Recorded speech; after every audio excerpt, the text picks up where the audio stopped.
ready to hunt again. Elikan and Selenkei are likely suspects, but since they've had cubs, they're staying away from Maasai livestock.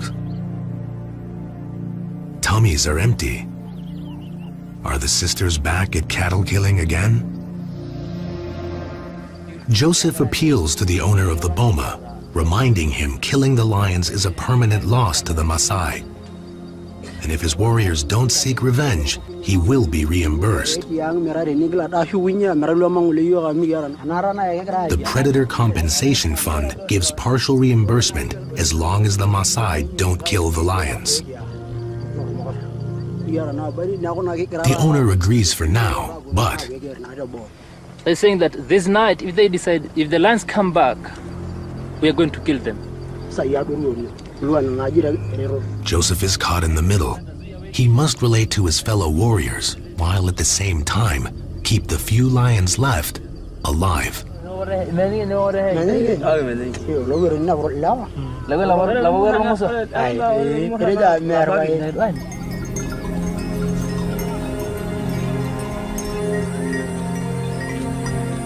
Merikani is a Maasai-owned communal ranch, and still an unfenced wilderness.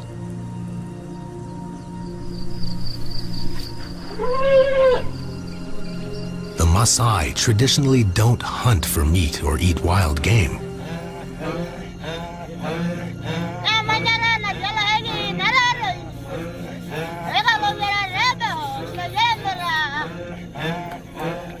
But warriors live to prove their bravery by hunting lions.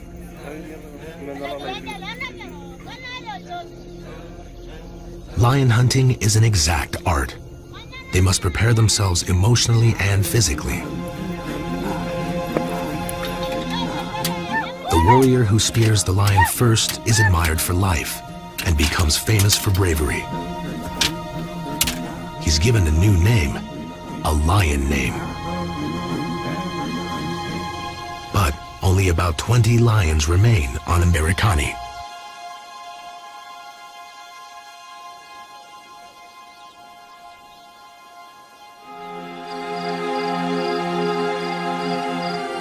Nimoy, another collared lioness, lives inside an impenetrable whistling thorn forest.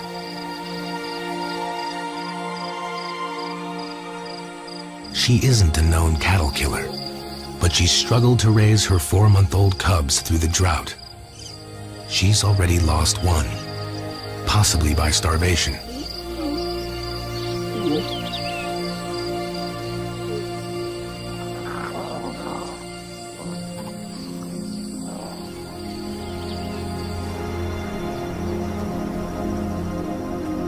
As Nimoy tries to find food for her cubs, a new threat to the lions is being born. Lomanyak, 17, and Langkoi, 15, are going to be circumcised tomorrow at dawn.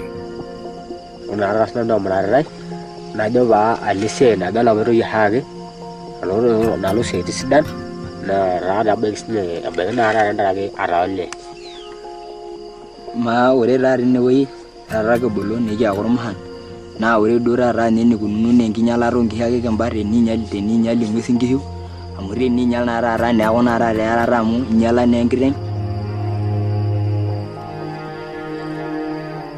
After circumcision, they will belong to the same warrior generation as their friends and be bonded like blood brothers for life.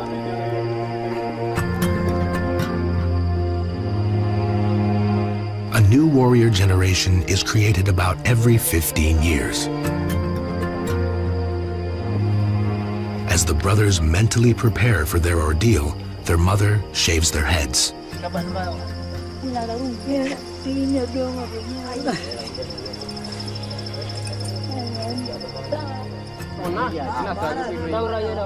Their new age mates will stay with them through the night.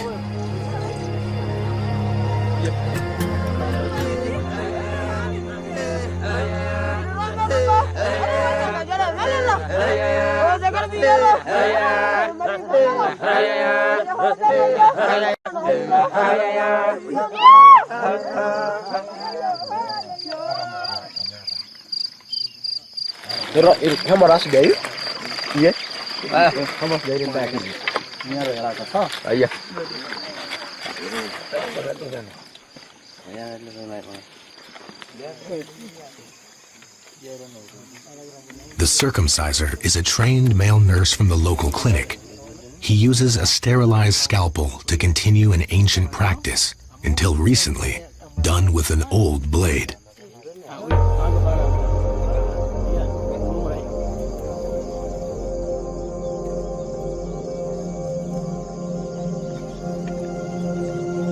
The brothers have made it through their public circumcision. They've passed the first test of warriorhood.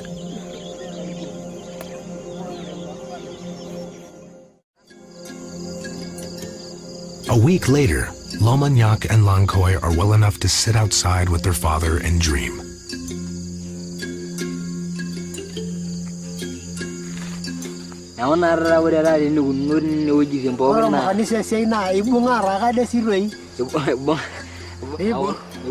Following circumcision, new warriors wear traditional initiate black for 3 months and carry bows and arrows.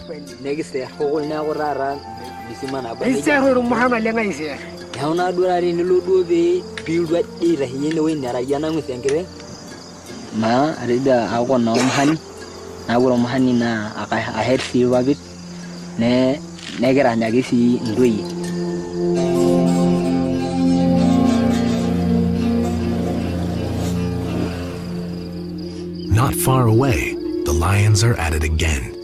They've mauled 2 donkeys and killed 1. The warriors are furious.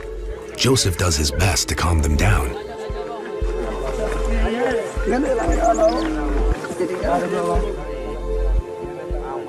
The research team has also arrived. Kylie McWalter works with Living with Lions, the scientists monitoring the collared lions. She's followed the tracks, and Elikin and Selenke are not responsible. The lions that did this are 2 half-grown cubs.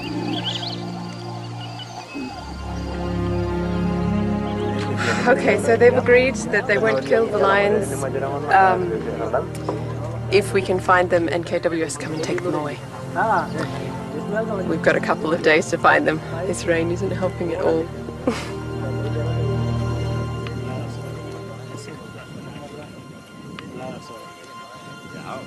The 2 14-month-old cubs responsible for both Boma attacks are orphans. Their mother was speared 2 weeks ago. We are very suspicious they can be killed at any time. And already, we lost their mother just 2 weeks ago. And again, we might end up losing again the 2 cubs which has been left surviving alone. They are right now orphans. Joseph thinks the cubs will be hunted, and he's noticed that the main lion hunters are nowhere to be seen. Ask me in Turkey or somebody who can give us any information. He suggests to his commander that they quietly follow up on the missing warriors.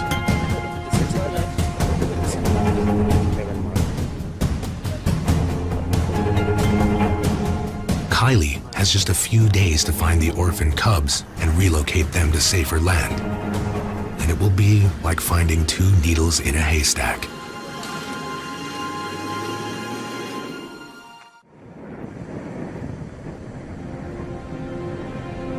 Living with Lions researcher Kylie McWalter has only a few days to rescue the orphaned lion cubs, or the warriors may hunt them.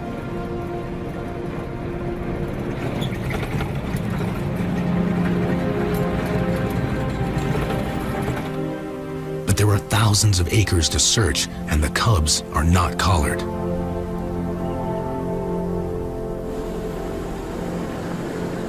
Her fellow lion scientist Stephanie Dolrenry and her Maasai assistant are looking for Elikin and Selenke.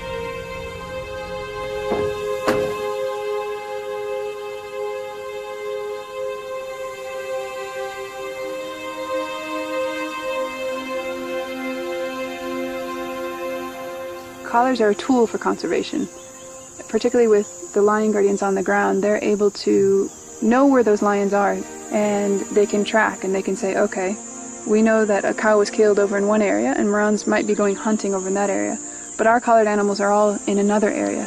They should be safe. So it becomes a tool. It becomes a way of saving these lions. They find Elikin and Selinke, the two veteran cattle killers, in a shady spot near water and unfortunately several Maasai bomas. Hopefully, they won't be tempted. The researchers have learned that these persecuted lions live like fugitives, alone or in small groups, which is unnatural for these big social cats.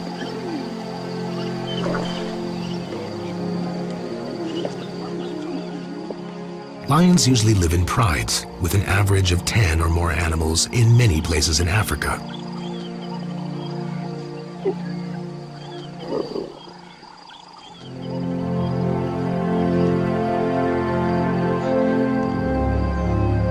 The scientists are trying to find ways to help the lions and the Maasai coexist. Which may give these 4 cubs a fighting chance at survival.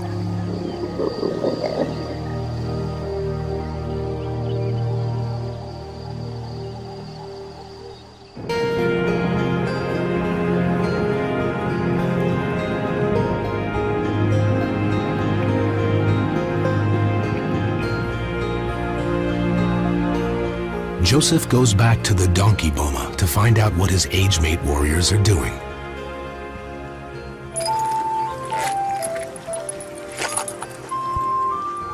Hello. Eh.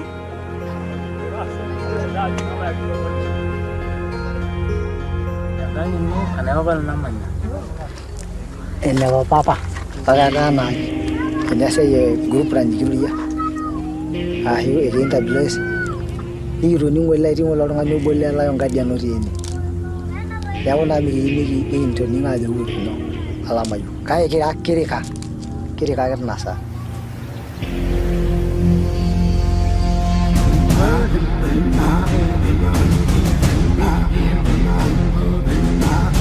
So they had gone hunting. But by the time they got close enough to throw their spears, the orphan cubs split up and ran into the thick bush.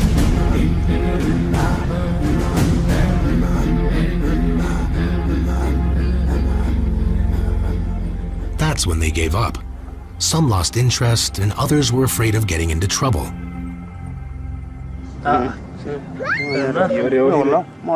But there's one warrior here Joseph is concerned about. Renowned lion hunter Sane Pune has killed 12 lions.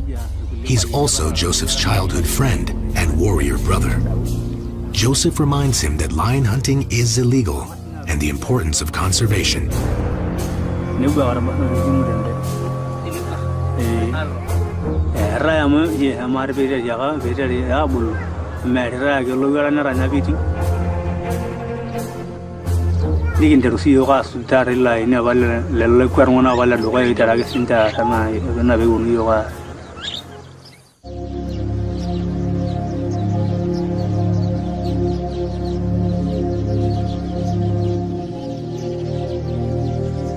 Finally recovered from their circumcision, the two brothers Lomagnac and Lankoy face another test on their way to becoming warriors.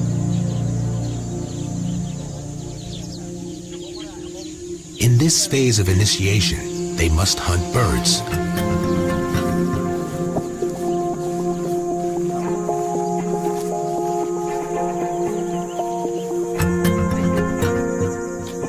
It's difficult to knock a bird out with a blunt handmade arrow.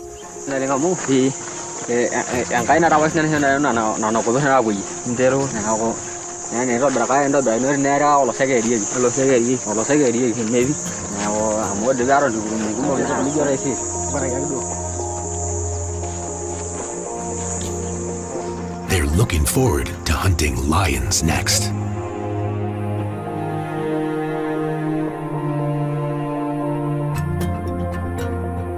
Meanwhile, on the other side of Mberikani, Tom Hill, the co-founder of the Predator Compensation Fund, is preparing to meet with local Maasai elders and chiefs. business principles have a great deal to do with addressing actually other businessmen's problems. And the Maasai livestock owner is also a businessman. So let's talk about economics and let's solve the problems from an economic point of view. Tom was brought into the fight to save the lions by an old friend. Richard Bonham, a Kenyan, has lived on Mberekani for almost 3 decades.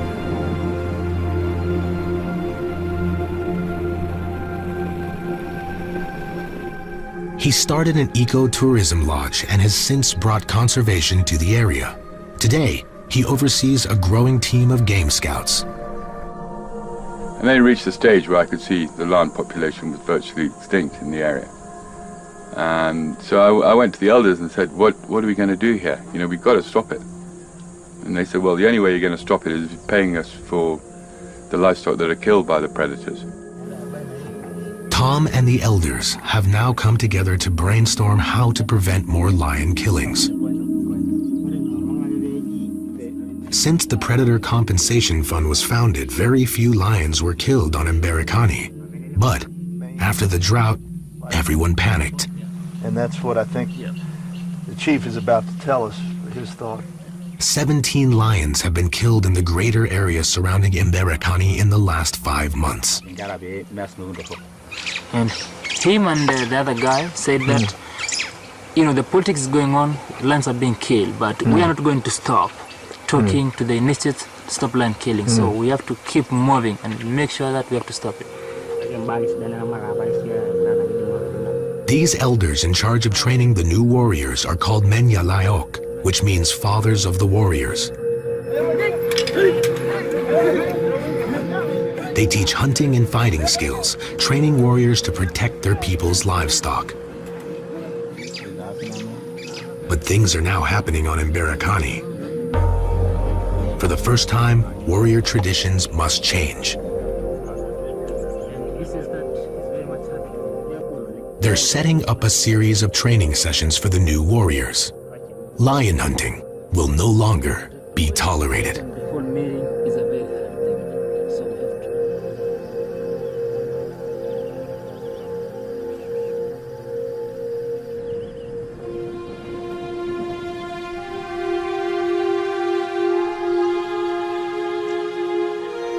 Kylie McQualter and her research assistant are still searching for the 2 orphan cubs. They only have 2 days left. The warriors admitted to Joseph that they tracked them yesterday, but aborted their hunt after the cubs split up. Without collars, the cubs are hard to track. We eventually found tracks of one cub and followed the tracks all the way to the river and then lost the tracks again. So we've come up here now to look for the tracks of the second cub. We've had no luck so far, so things are not looking good.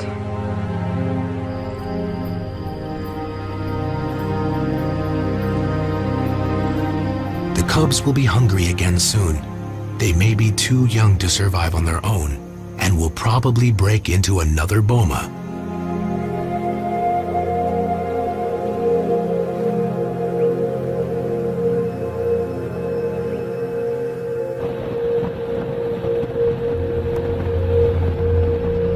The next day, Joseph is sent to investigate a different kind of lion disaster off Mberekani. Poison, yeah. And it's very, very, very bad poison. These lions attacked a boma 2 nights in a row and killed 2 cows. The owner of the boma, an elder, was asked by authorities not to retaliate, but he only had 3 cows remaining and panicked.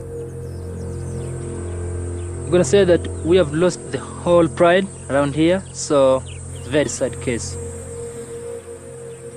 Have to talk to the community, try to talk to them to stop this, because this will never, if we still do this, no more lions or no more predators in our country or in Africa.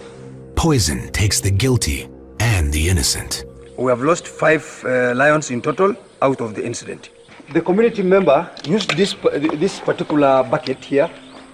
They drew the blood in the bucket. They mixed it with the deadly poison, that is the ferrodin, and at night, in our absence, they placed this one at a site where the lions could access this bucket. The poison Furadan, made in America, banned there, but imported to Africa, is tasteless and odorless and meant as a crop pesticide. It's so toxic, even the flies are dying. Any scavenger that eats the dead lions will also die. Kenya Wildlife Service burns the carcasses to prevent further damage. Poisoning is fast becoming one of the largest threats to predators in Kenya.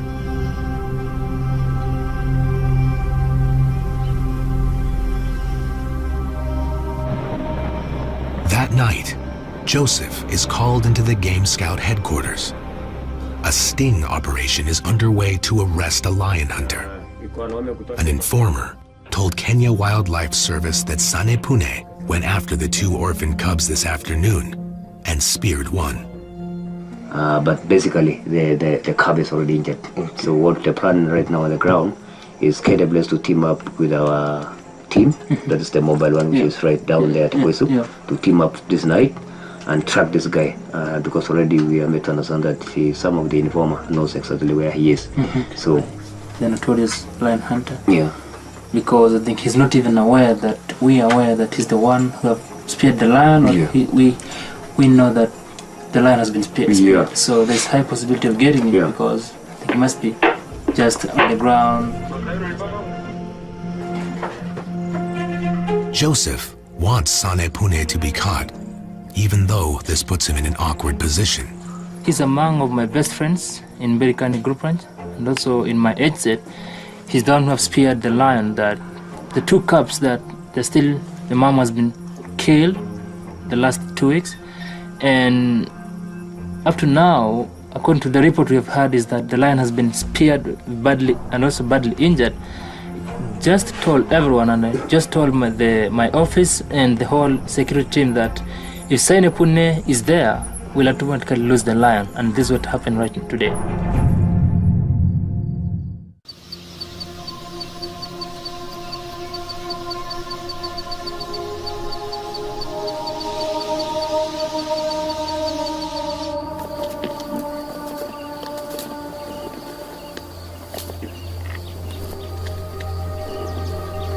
Nimoy has had some success. She's managed to ambush an ostrich.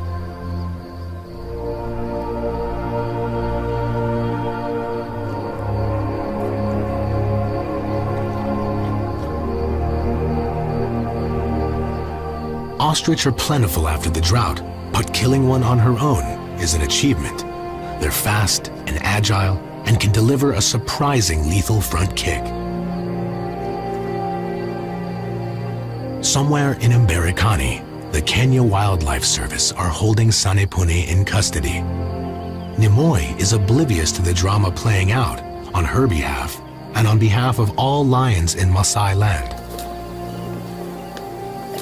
If her success continues, it may be the turning point for Nimoy and her 2 remaining cubs.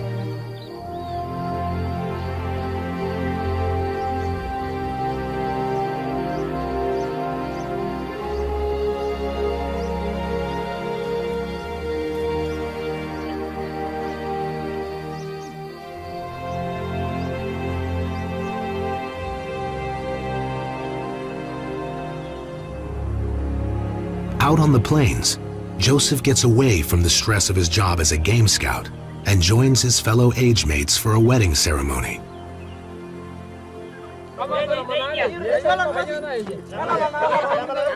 Everyone knows that Sane Pune was arrested last night and that Joseph played a role in it.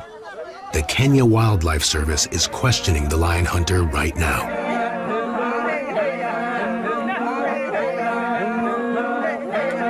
Some of the warriors are angry with Sane Pune for being caught.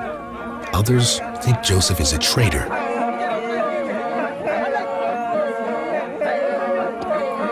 Joseph wants this to be a warning to his age mates. But his heart continues to walk the fine.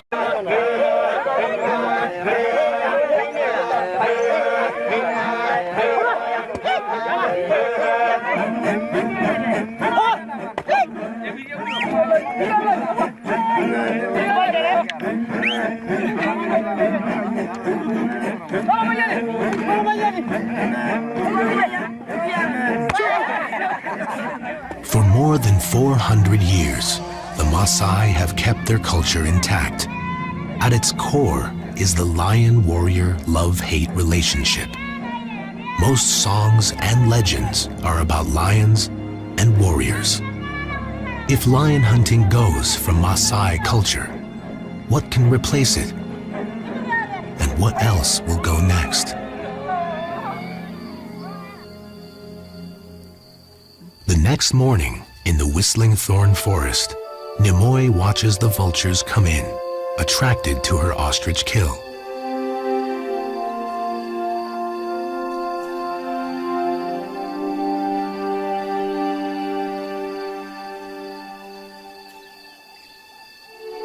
Lions all generally appear to be the same across Africa, but new genetic evidence is starting to emerge.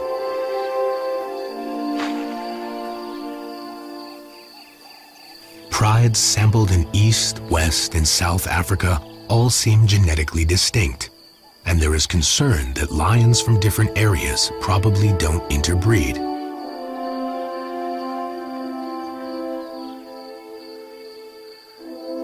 This means, to preserve the Maasai land bloodline, Nimoy and her small family are becoming even more precious as a gene pool.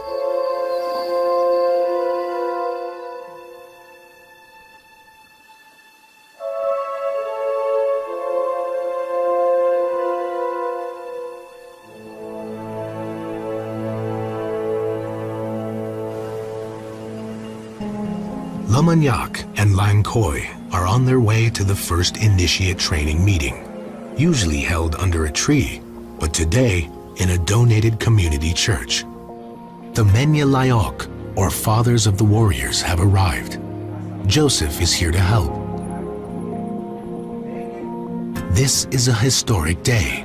It's the first time the new warrior lessons will be taught.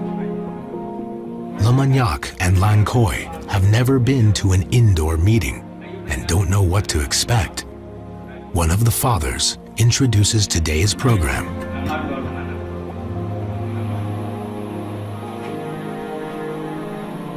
They're going to watch a training film in Ma language called We Don't Kill Lions Anymore. Lankoi has never seen a film before.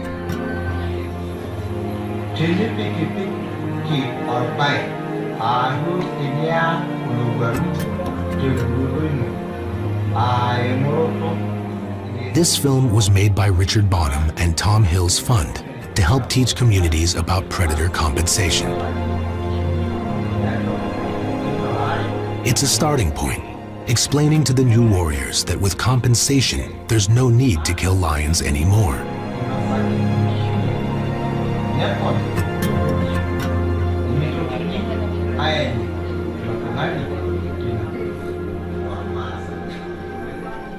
For two future warriors who dream of lion hunting, the message is loud and clear.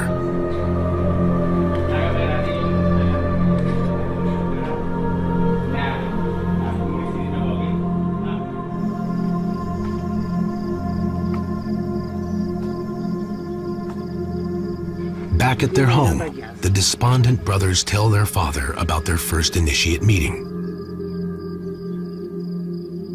His sons won't be experiencing the kind of warriorhood he remembers. How can they be warriors without hunting lions? Can they possibly define themselves as men?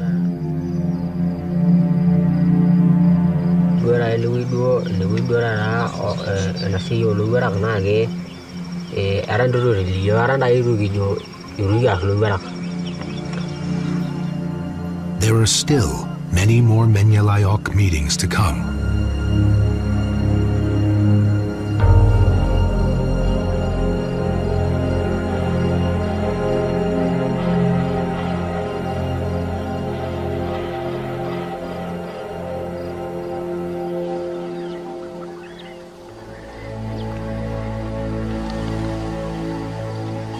first light reveals Elikin and Selenkei's nighttime exploits. And this time, the researchers can sigh in relief. The veteran cattle thieves have also killed an ostrich. And as long as they don't return to livestock, there is hope for their future. Lions are specialist hunters, and once they've successfully killed, they will continue to improve the technique.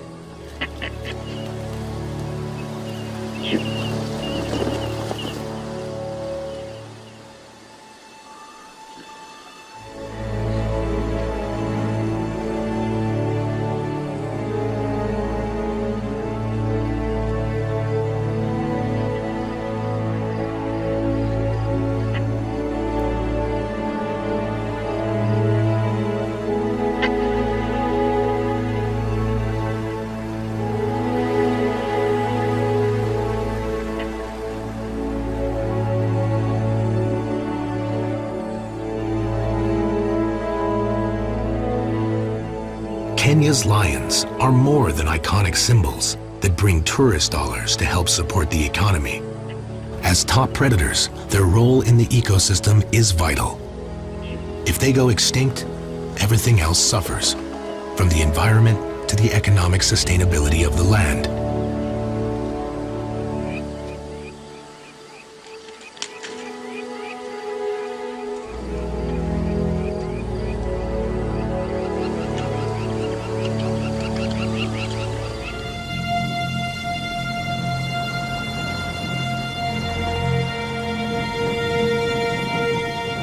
Sanepune, the notorious lion hunter, has been released by the Kenya Wildlife Service. There wasn't enough evidence to prosecute him. But there's still been no sign of the cubs, and Joseph decides to visit the lion hunter to see how he's doing. As angry as Joseph is, he's still Sanepune's warrior brother, and this will never change. Sanepune is glad to see Joseph, and feels comfortable enough to tell his side of the story.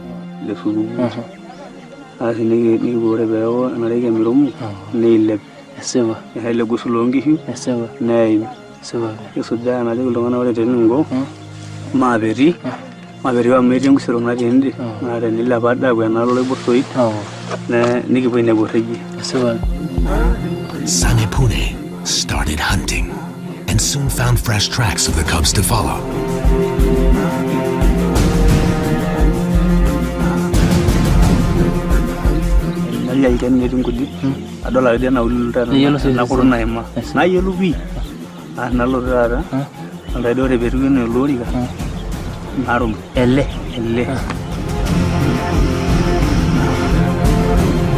He carefully approached the shade tree and took aim. Sanepune is known for never missing his mark.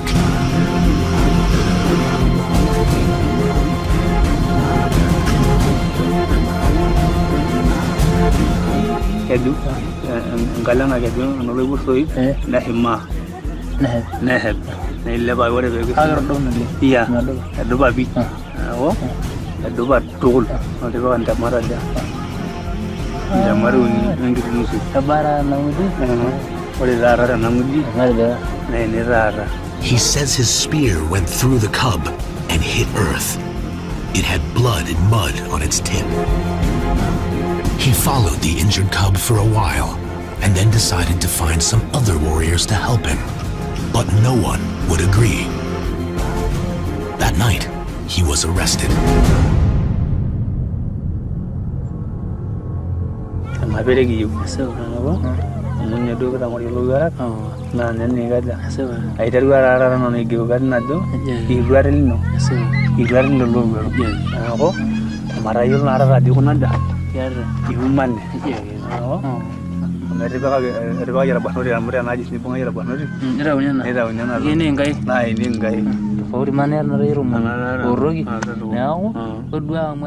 Joseph reminds his age mate that he's already killed 12 lions, and in Maasai culture, killing more than 9 is bad luck. He begs Sanepune to now stop. From what Sanepune claimed, Joseph believes the cubs are probably dead. Joseph knows that Sanepune won't change. He's a traditional Maasai, but he only has a few years left of warriorhood. Sanepune's father killed 9 lions. Sanepune grew up believing he must do the same. He finds this changing new world he lives in confusing and difficult to adapt to. He's a dying breed of warrior that may soon become part of Maasai legends.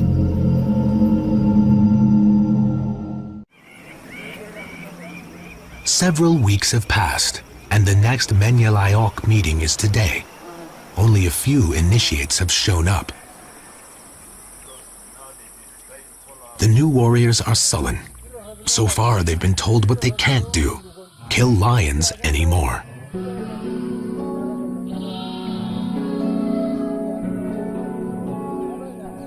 Tom Hill and Richard Bonham are here to support this grassroots initiative. Let me make it very clear that the ideas that you're hearing here today and the projects and the activities, the benefits that you will realize in the future are not coming from our ideas, but are coming, in fact, from your own people. The modern warrior education includes Maasai tradition, but introduces conservation, healthcare, and education. The fathers try to make the new lessons sound appealing. So when we talk of women, even if you kill how many lions and somebody has a degree and has a good job, you can't compete with him for ladies. But the main event today is sports, something that can replace lion hunting. The idea is to organize teams between warrior groups and have regular competitions. Winners are awarded status and prizes. Lamanyak takes his turn at spear throwing, a skill all warriors love, and comes in second. His frown turns into a smile.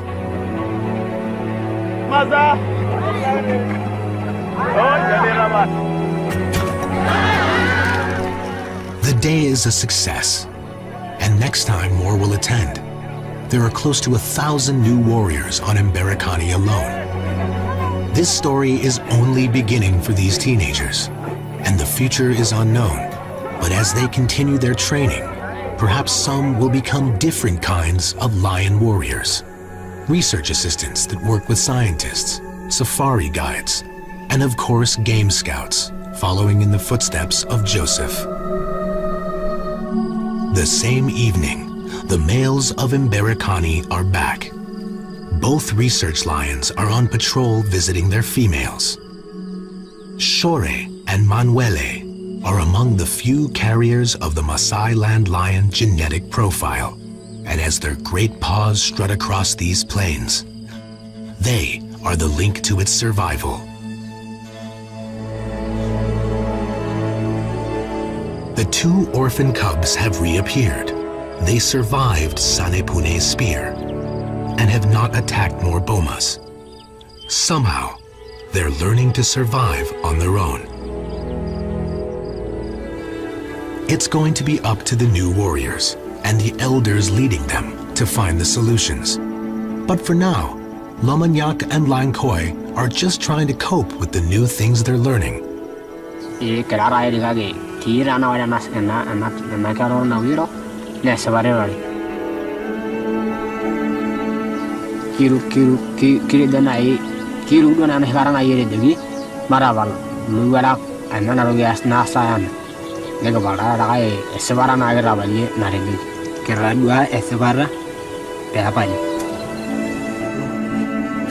a few months, the 2 brothers can paint their faces with red ochre as they join their age mates for more warrior training